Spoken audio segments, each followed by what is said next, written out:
Գյորջյան Կասկադ 60 ամիս փուլային վճարում բազմաթիվ առավելություններ։ Բարև ձեզ հարգելի լրագրողներ, այս բրիֆինգից անմիջապես հետո պաշտոնական այցով մեկնում եմ Ղազախստան եւ կարեւոր համարեցի մեկնելուց առաջ տեսնել թե ինչ հարցեր են մնացել ձեր մոտ այս ընթացքում մեր ունեցած հարցոպատասխաններից հետո խնդրեմ։ Առաջինը փայլակ բարակը իրականանում։ Առավելագույնը մի ժամ կարող է տևել մեր բրիֆինգը, խնդրեմ։ Վաղաշաբաթի ընդունություններից հետո գրառում էի կարել եւ առանձնացնելով երրորդ կետը ասել եմ, որ ձեր ընտրությամբ կարևոր լիցք տվեցիք մեր սրբության սրբոց մայրաքորը Սուրբ Էջմիածնը կտրիչ ներսիսյանից ազատելու գործընթացին։ Ինչ լիցքի մասին է խոսքը, ի վերջո ընդունություններում Էջմիածնի քաղաքում կողմել եւ ձեր քաղաքացիական պայմանագրի տեխնացում եւ դիմադիր մյուս տեխնացում գրեթե նույն չափծային է ստացել, որ հարավի տարբերությունից Էջմիածնի քաղաքում կողմել այդպես է Վաշնգտոնի ձայները եւ հարավումները եղել որ համայնքների շատ ստացել ինչի արդյունքում եւ քաղաքացիական պայմանագրի խոսքը ինչ լիցքի մասին է, ինչպես է դա ստացել է քաղաքում, ինչպես է իրացնելու, ի վերջո երբ է կարողանալու ձեր ասած հոգեվոր հավաքը եւ նկատելի է, որ այն եկեղեցիներում, որտեղ դուք իրակի օրերը չեն գրում, պարտարակի մարդիկ չեն գրում եւ ձեր աջակիցները օրինակ հովանաբար երկու անգամ գնացին, ձեր հետևից եկել են մարդիկ երրորդ անգամ դուք հովանաբար չգնացիք, նախընտրեցիք այդ եկեղեցին, այդպես էլ ոչ մեկ չգնաց եւ չմասնակցեց Ստեփան Արսակյանի պատարագին։ Ես տեղյակ եմ, որ այնտեղ պատարակներ են տեղի ունենում եւ մարդիկ գնում են ոչ պակաս, քան գնում էին իմ գնալուց առաջ։ Եվ կամ դուք սխալ տեղեկություն ունեք, դուք եղել եք անձամբ այնտեղ։ Այո։ Դե գիտեք,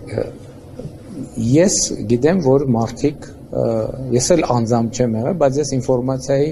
որոշակի գուցե ավելի հավաստի աղբյուրներ ունեմ, քան դուք, կներեք, գուցե կարող է դուք ավելի հավաստի աղբյուրներ ունեք, բայց ես ունեմ հավաստի աղբյուրներ, եւ մարդիկ գնում են այնտեղ նորմալ հոգեվոր կյանքը շարունակվում է, ինչ վերաբերում է լիցքին, հենց այդ լիցքն է, լիցքի մասին է խոսքը, որ վաղաշաբաթում քաղաքացիական պայմանագիր կուսակցությունը եւ նրա տեխնացուն հաղթել են եւ ցանկացած քաղաքական տենց իրադարձություն լիցք է տալիս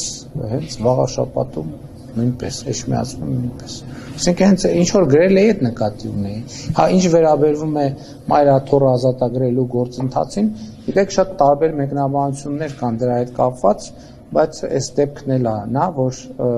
էլի նոր կտակարանի ձևակերպումը շատ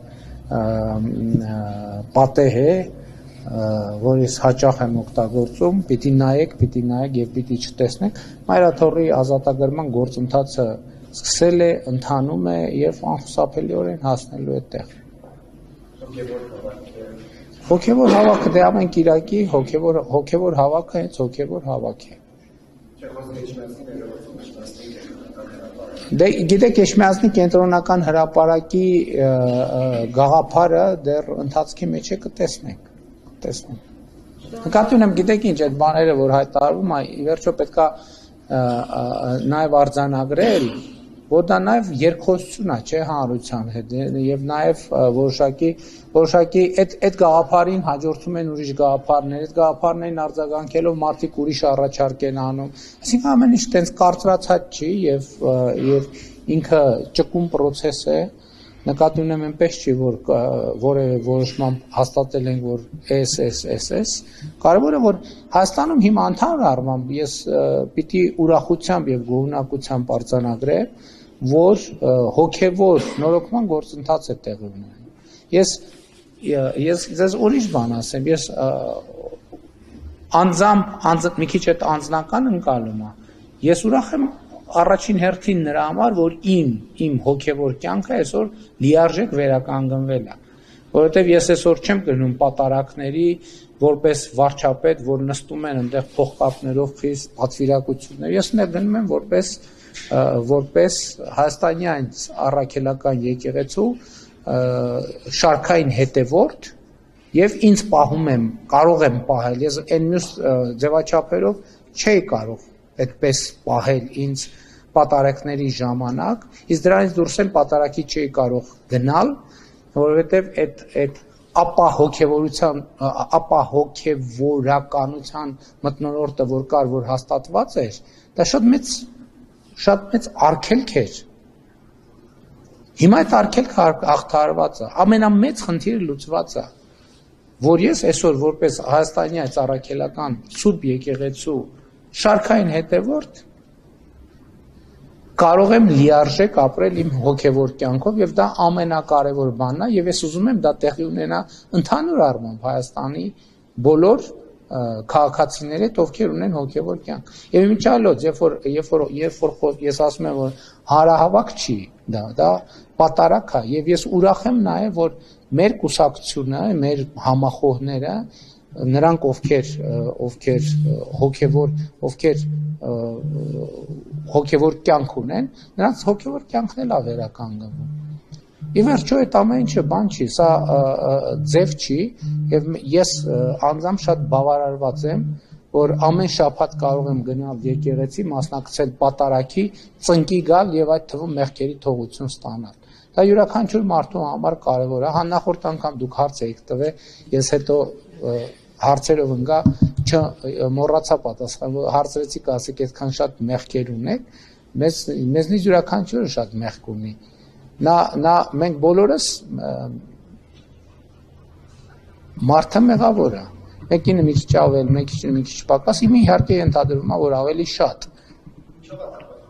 Պայմանավորված է իմ պատասխանատվության չափով եւ իմ կարգավիճակի առանձնահատկություններով եւ այլն եւ այդպես շարունակ։ Գուցե իմ կյանքի առանձնահատուկ բովանդակությամբ։ Եվ ընդհանրապես կարծում եմ, որ մեղքերից ազատվելու ամենաբանում 31-րդ Սաղմոսում ասում է, որ մեղքերս քեզ ցույց կտամ եւ անօրինությունս չեմ թաքցնի քեզնից։ Դա յուրաքանչյուր հավատավոր քրիստոնյայի համար պետք է լինի կրեդո մոտեցում, որովհետեւ մեզնից իմիջիալոց էլ ասեմ, որ փարիսեցիները ուզում են փորձության ենթարկել, չէ՞, ուզում են մարդուն դրթել նրան, որ նա ասի, որ ես անմեղ եմ, այսինքն բանի մեղքի տեսակետից անմեղ եմ, որովհետեւ դա ամենամեծ